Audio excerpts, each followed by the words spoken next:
Today we celebrate one of the patron saints of the Third Order of St. Francis, King St. Louis IX. We have our stained glass window of him there. It's the first one as you enter in on the right-hand side there. He lived in the 1200s and was very devoted to the Lord and had the Franciscan friars as his advisors and confessors. He also went on crusade to the Holy Land and brought back certain relics of the Passion of Jesus, which he then placed in a particular chapel he had made, which you can still visit today in France. It's called La Sainte-Chapelle. Beautiful place, worth seeing, specifically because the entire upper chapel is illuminated all by stained glass. So it's just this marvel of Gothic architecture.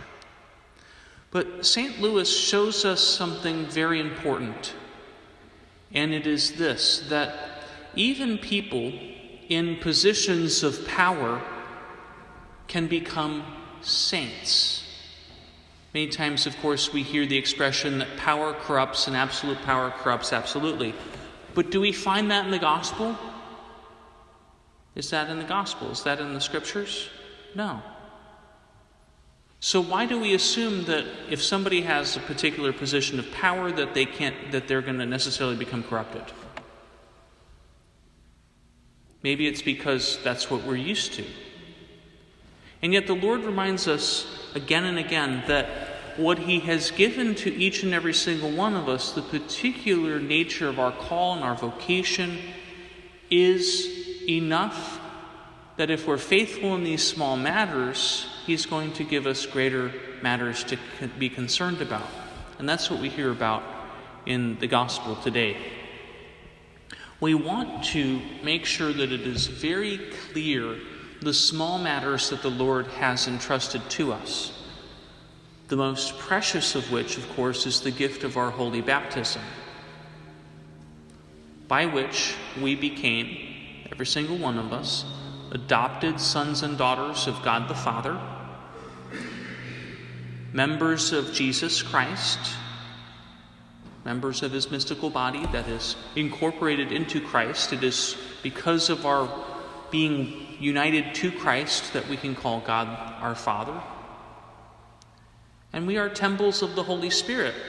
If any of you recall the nuns from middle school dances or anything like that, and they say, make room for the Holy Spirit, they didn't mean a physical distance. They just meant, remember that your body is a temple of the Holy Spirit and not to stir up love, a particular kind of love, before the time.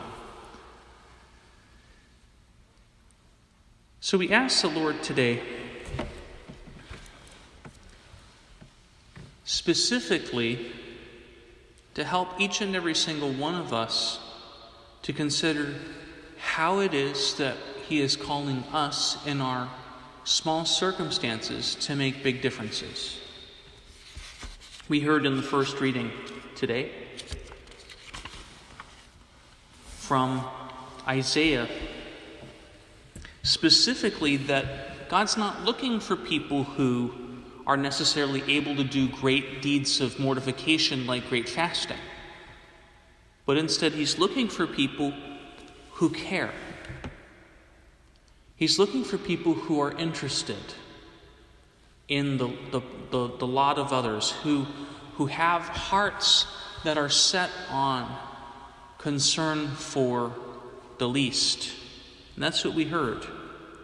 This is the fasting I wish, releasing those bound unjustly, untying the thongs of the yoke, setting free the oppressed, breaking every yoke, sharing your bread with the hungry, sheltering the oppressed and the homeless, clothing the naked when you see them and not turning your back on your own.